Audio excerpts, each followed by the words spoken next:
This Week in Richmond is made possible in part by Dignity Memorial, caring for our communities with a network of funeral homes and cemeteries in Virginia and throughout North America.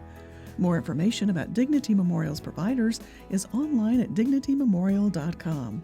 Alpha Natural Resources. Consistent with its Running Right process, Alpha is an energy company committed to being a leader in mine safety and an environmental steward. We fuel progress around the world. More information at alphanr.com. Haley Buick GMC, the place for a new Verano or Terrain Denali, on Midlothian Turnpike in Richmond and online at haleybuickgmc.com. Taking it to the streets and helping our community. The Virginia Chamber of Commerce, the voice of the Virginia business community, working in legislative, regulatory, and political arenas to promote the free enterprise system. Information at vachamber.com. It's amazing what my students with special needs can accomplish. Their pride is priceless. That's why I teach. Brought to you by the Virginia Education Association, because a good education is good for everybody. Additional support is provided by these sponsors.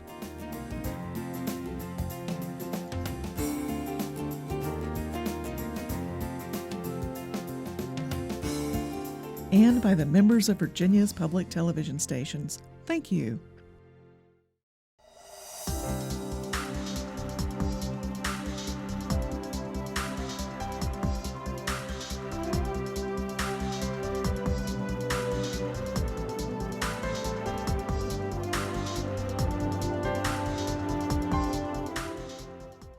Welcome to This Week in Richmond, and a very special welcome back to Secretary Brian Moran. Appreciate your being here, Public Safety and Homeland Security, and with two deputies with you today. Yes. At some point during the program, we're going to put up a picture of you and then your deputies and other women who serve in very key roles in your cabinet position. But Secretaries Chapman and Cochran, welcome very much. Thank Deputy you. Secretaries, glad to have you all here. And Mr. Secretary, why don't you start us off, and then you can pass things off to deputies as you wish. I'll tell the viewers that we're going to put up your website so they can, if they haven't been on it, they should be on it. They'll see all kinds of commissions and task force and work groups that are in your secretariat, as well as the agencies. But what's the... Well, we have a variety of issues. You do. Our governor is working on building the new Virginia economy, working on it morning, noon, and night, and create a new, vibrant economy, creating jobs and economic prosperity for all Virginians. You need safe communities, and we have been working to ensure safe communities, and that includes a variety of issues, David, that have, over the last year and a half, we've worked on rail safety, rail security and safety in light of the train derailment in Lynchburg. We've worked on campus sexual assault in light of what has occurred nationally, but right here locally at the University of Virginia campus. So we've put forward a number of recommendations to ensure that when kids go to school, that they're to study and not suffer acts of violence. So a variety of heroin overdose epidemic in some parts of this Commonwealth, and we've taken some real concrete steps to respond to the heroin overdose crisis. So a number of issues, all built around making sure that Virginia is an attractive place for new companies and jobs to be created. And I think we're doing a really strong job working along with our governor, and look forward to the next months and years ahead. I'll go right down the line. Deputy Secretary Tonya Chapman, you came from the city of Richmond, I right? did. Yes, Deputy sir. Chief Police Chief here Deputy in the city. Chief of Police, yes. What are some of the issues that you're working on along with the Secretary? Well, along with the Secretary, he has mentioned several of the initiatives. I oversee the Virginia State Police and the Commonwealth Attorneys Association Council, along with the Virginia Parole Board and the Department of Corrections. So we have a multitude of issues that we're working on. As the Secretary said, I was intimately involved in the sexual campus Violence Task Force. We've worked on everything from hemp to gun violence, anything involving law enforcement. Like you said, having over 24 years in law enforcement has really given me the opportunity to see a broader vision for the Commonwealth of Virginia and to help maintain the safety for all citizens within the Commonwealth. Other initiatives we're looking at, working with the Virginia Parole Board and helping to look at how we are viewing the offenders and trying to make some efforts in that regime, as well as helping the Virginia State Police in any way possible and the Department of Corrections help fulfill their mission. So it has truly been an honor to serve as Deputy Secretary. And Deputy Secretary Victoria Cochran. Yes, sir. I noted on your bio on the Secretary's website that you have some connection out at Radford. Yes. Professor son. What are the areas now that you're working on? Well, my background is different than Tonya's. I was a practicing attorney in criminal law for many years, almost 20 years as a public defender in Southwest Virginia. And so I am working with the Department of Criminal Justice Services, which is our criminal justice planning agency and also the conduit for federal dollars that come into Virginia to help train law enforcement, to work on victims issues, to work on juvenile justice issues. And also, I am the liaison for the Department of Juvenile Justice, and we're really looking at the way we do juvenile justice in Virginia. We have some pretty poor statistics. We have an 80% recidivism rate for our juveniles. Among the juveniles. Yes. 80%. Now that's a broad look at that. Right. That's rearrest and local reincarceration or reincarceration into our juvenile, what we call our deep end facilities. But we really want to turn those numbers around. They're very high. And we think there are a lot of great creative ways to do that that will actually make a great difference in public safety for our citizens. Every time a kid recidivates, someone's a victim of a crime, and we really want to make sure that we can reduce that. I also enjoy working with the Department of Forensic Science, one of the other agencies I liaison with. The director, Linda Jackson, also one of the governor's appointees in our secretariat. And I also work with the ABC. And we are involved right now in a really deep down dig into the Law Enforcement Bureau of the ABC. We've been meeting now for 2 or 3 months. I'm sure lots of your viewers have read some of this in the paper and are familiar with the background. But we're engaged in all that. And I also am really honored to be working on the Governor's Children's Cabinet, working with the Secretaries of Commerce, Education, Secretary Moran, and Secretary Hazel at HHR, and bringing a collaborative, cross-systems view to the needs of children. We're looking very closely at the school-to-prison pipeline issue. Secretary Moran, with all your years in the House of Delegates and seeing law from that side and seeing public involvement and now heading up one of the cabinets for the governor, thinking about what all three of you are saying, what are some ways that the public gets involved with your secretariat? Because it sounds like with all these task force and commissions and work groups, you must have a significant number of people from the public who are involved. We do. We welcome and encourage public involvement. And I think one of the hallmarks of this administration has been the effort to work in a very collaborative fashion with other secretariats. Deputy Cochran mentioned the cabinet, the Children's Cabinet. We work with the Health Secretary, we work with Education Secretary, Commerce Secretary. So we reach across cabinet, but then we also reach out to public and engage the citizenry because they have so much to offer when we study these issues. Some great examples. We're now looking into the use of body-worn cameras for our law enforcement. When we created the stakeholder group to study that issue, we frankly opened it up. We thought first maybe 15, 20 people. It's now expanded to 31, and it could have been even twice that. But it is really important to get that citizen input as we develop the policies for the Commonwealth. You need to hear from a variety of communities. So we reached out. The NAACP is on it. The Black Student Alliance representative from the University of Virginia. We have Latino organization. So Asian community. So in addition to law enforcement. So we have really done, I think, a good job of reaching out and involving our citizens in these decisions, and as well they should be. The campus sexual assault, we brought together from survivors to school administrators, college presidents. So we would welcome involvement. We have a Facebook page in addition to our website, Public Safety. Yes. Virginia, so I would welcome folks to visit our Facebook page. And we receive a great deal of correspondence as well. I know Deputy Chapman works a great deal on responding to requests regarding parole issues in the Commonwealth, and we're in the process of taking a look at that.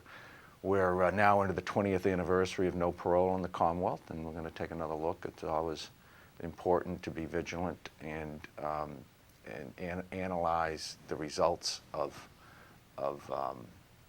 these policies. I want to just mention that these are two very strong deputies. We deal with a variety of issues. We have 11 departments. The governor put some very strong department heads in. As we were developing the Secretary's office, recognizing the variety of issues, 11 departments, from parole to juvenile justice to corrections to state police, and Homeland Security. We also have the Department of Emergency Management. Extremely important. Hurricane season began June 1st. So in putting together the Secretariat, recognizing that we needed experts to bring knowledge and experience to these issues. Deputy Chapman, 24 years law enforcement. Deputy Cochran, public defender for 15 years, but then mental health, and she, and I'll let her talk about it, but mental health is a huge issue in criminal justice, and she brought all of that experience to the table. So, and I should mention our third deputy is handling Homeland Security, emergency management. He was a fire chief for several years, 7 years as a fire chief. So the governor did a fantastic job bringing people that had knowledge, experience, and just great merit to these positions. So you all were being modest. So I believe he is handing it off to me. Got it. So when I was a public defender, one of the things I noticed was that many of my clients had very serious mental health or substance abuse issues, and it wasn't the excuse for them being in the criminal justice system necessarily, but it was a key component. And so I started looking into this interface between behavioral health and criminal justice, and worked under the previous administration with the Department of Behavioral Health and Developmental Services, trying to coordinate the issues that they face and the goals that each of the sort of the sides of the issue, the public safety side and the behavioral health treatment side, had. And we were able to see, and I think the Secretary very aptly recognized the significance of it, that we have 25% of the folks in our local jails have a mental health disorder. A much higher percentage of them have a behavioral health disorder. And so by working with Health and Human Resources at the local levels and at the state level, I think we can do a much better job of allowing those folks to access services in a more timely manner, in a more effective manner. A thing that would really help us with that, of course, would be Medicaid expansion. But the governor has created the GAP program to address these issues in as broad a way as he could. And so we are continuing to focus on that. The governor has established an executive directive asking Health and Human Resources and Public Safety to stand up a Center for Behavioral Health and Justice to be a coalescing point for the whole Commonwealth on those issues. And they impact public safety, they impact individuals' lives, and we're probably not using resources as wisely as we could be. So I'm really happy to have that as part of my portfolio. Let's go back to parole for just a moment, because I'm recalling, and it might have been about 2 years ago, as the General Assembly was opening, and there was an event at the Richmond Center, that former Attorney General Mark Earley, if I understood him correctly, and I'm sure I did, said that probably the worst mistake that was made during the time he served in the General Assembly was to support no parole. And that in the work that he's doing now in prison ministry area, that he has seen that no parole in certain instances was not really the best public policy. I don't know. Are you looking for me for a confirmation of that, David, or do you want me to comment on it? You know. I'm going to let you. I think you directed it toward Deputy Yes. Chapman, but I'll be happy to respond as well. I can tell you that it's been very challenging because now the parole board is dealing with the worst of the worst, and so it's harder to find individuals that we feel would be qualified to be released. Of course, we're working on reentry programs throughout the Department of Corrections, but the parole board has found it very challenging to find the appropriate individuals to release on parole due to the 1995 no parole law. So there wouldn't be, I guess, looking at it from a simple viewpoint, there's not as many people being paroled now as there were back 20, 25 years ago. Correct. Yeah. We have over 30,000 incarcerated, and about 10% of them are eligible for parole. So we're only dealing with about 3,000 people. But your viewers should know, and as we approach this, there are folks in prison who belong there and should stay. We do want to examine whether or not there are individuals there of a nonviolent offense. It's expensive, but it's also expensive to let someone out and they recidivate and create another victim. Yeah. So there is some balancing here, David, we need to do. I come from a perspective, I was a prosecutor, and I remember prosecuting a rape case. And the individuals, we have jury sentencing in Virginia, so you can't just take one issue without taking a look at the broader perspective. We have jury sentencing in Virginia, and before no parole, when a jury sentenced somebody to life, it didn't mean life. Right. And in the case I recall vividly, they sentenced the rapist to 7 years. 7 years did not mean 7 years. 7 years meant about a sixth of that. Just over a year, about 14 months as I recall. So there was truth in sentencing aspect of that law 20 years ago, which I think was appropriate. If we're going to have jury sentencing, the jury, when they sentence someone, they should think that's what they're giving them, not 1/6 of that. So we're taking an approach that we're going to bring stakeholders together that take a look at where we are, evidence-based, something that Deputy Chapman and Deputy Cochran have been working on extensively since taking office, evidence-based decision-making. Let's have our decisions based on the evidence. We have now 20 years of evidence. So let's take a look at it. And then whether I agree with Mr. Earley or not, I'm going to review the evidence. Yeah. You might agree in part and disagree in part, sounds like. Indeed. But, yes.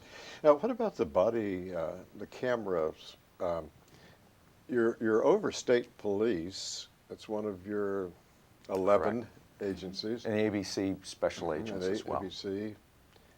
And the task force, or as you're looking at that, does that also perhaps relate to local police?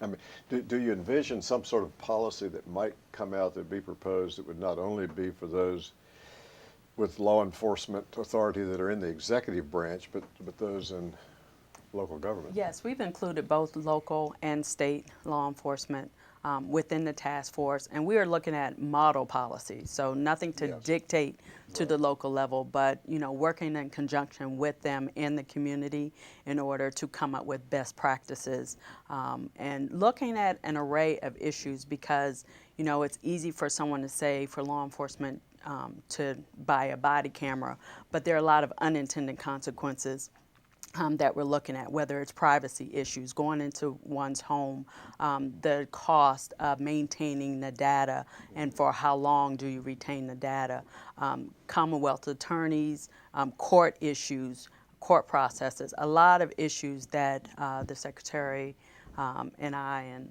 others on the task force have been examining to try and come up with the best policies and the best practices for law enforcement to follow. So as you come up with those, do you envision before this administration would end that there would be, some of those might be tried among state police, or? Yeah, we ultimately, we don't want to be premature in terms of what our group will conclude, but it is likely that we would recommend body-worn cameras for state police. Those that are on the highways, patrolling the highways, having interactions with our public, we would encourage those. In terms of a lot of what's happening in a lot of local departments are already going ahead and purchasing these cameras and using them. We want body-worn cameras. We have seen the utility, the benefits of their use. We just want some policies in place before 8 departments go out. How long do they retain the information? Who has access to it? When do they turn the cameras on? I mean, there are a number of issues associated with their use that really should be worked out before a department goes ahead and purchases them. You know, on those many different issues that I see on your website, climate change kind of jumped out at me, and cybersecurity. Both of those pretty hot issues right now. Comments on either of them? Oh, you're pointing to the secretary. That would be Adam. That's our third deputy. Our third deputy. Yeah, There is not a woman in public safety. yeah, there's no room in here to get another person, or we'd have Adam Teal here too, and we'll get him on with some of the other agency people. So those are areas that your other deputies working on. Yes. Yes, and the governor recently appointed me to be Virginia's chief resilience officer, so we actually have been getting involved a great deal with resiliency, particularly in the Hampton Roads area. And of course it goes hand in hand with hurricane preparedness as well, flood surge, sea level rise, all of those issues are involved. And there actually is a great deal being done by this administration to respond, mitigate the effects of sea level rise, and we're working on it. Secretary Molly Ward and Secretary of Natural Resources. I recently joined the governor going out to Tangier Island, had a wonderful visit with Colonel Olson from the United States Army Corps of Engineers, and he described to us a number of projects by the Army Corps of Engineers, one of which is a $3 million seawall being constructed at Tangier Island. So there are a number of projects, a number of initiatives around sea level rise, resilience, and those issues, particularly with Hampton Roads. So we have an enormous economic engine there at the Port of Virginia that needs to be protected.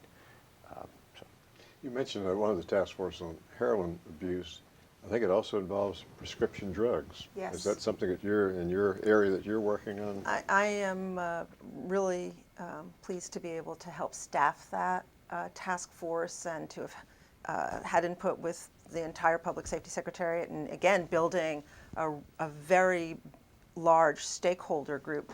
The prescription drug heroin kind of interface is very challenging, and so part of the problem is in how docs are prescribing these prescription opiates. Somebody comes in with a legitimate problem and they are prescribed medications. They're highly addictive, especially to a certain segment of the population that's just predisposed to that kind of thing. And so it's very important to have the medical piece on board. In Virginia, we've done a good job of standing up our prescription monitoring program and really kind of reining in the prescribers and the folks who are dispensing. And as a result, that probably has tipped people who have become addicted either because they were a kid and they borrowed some medication from their grandma's medicine chest and thought it would be just fun to try. And then it becomes impossible to get that drug again. They're going to turn to something else. And heroin is cheap. It's easy to get. We have a lot of highway traffic in Virginia that makes transportation of drugs fairly easy. The I-81 corridor, the I-66 corridor down from Baltimore.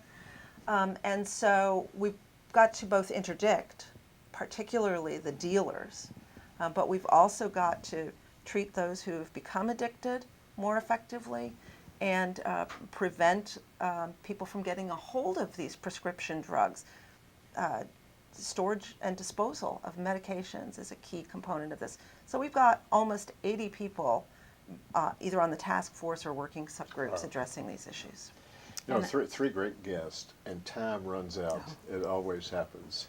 Deputy Secretaries Cochran, Chapman, Secretary Brian Moran, thank you all. And You can always have us we'll back. We'll have you back, and maybe get a larger room. We'll get Adam Teal here, and you'll have all Well, we your have a lot of deputies. issues Yeah. to deal with. We and, do. I want to thank the governor for allowing us to have this opportunity to serve the Commonwealth of Virginia. Thank you very much. Thank you, sir.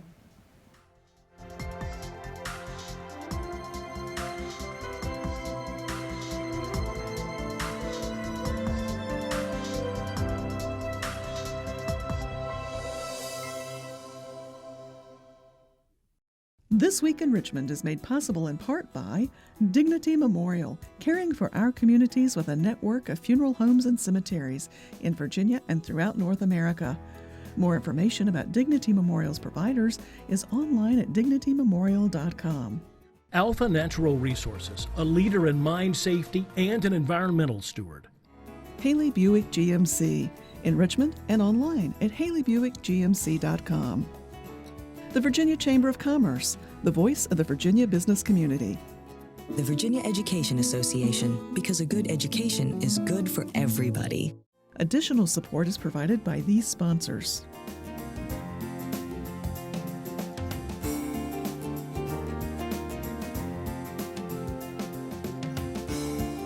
And by the members of Virginia's public television stations. Thank you.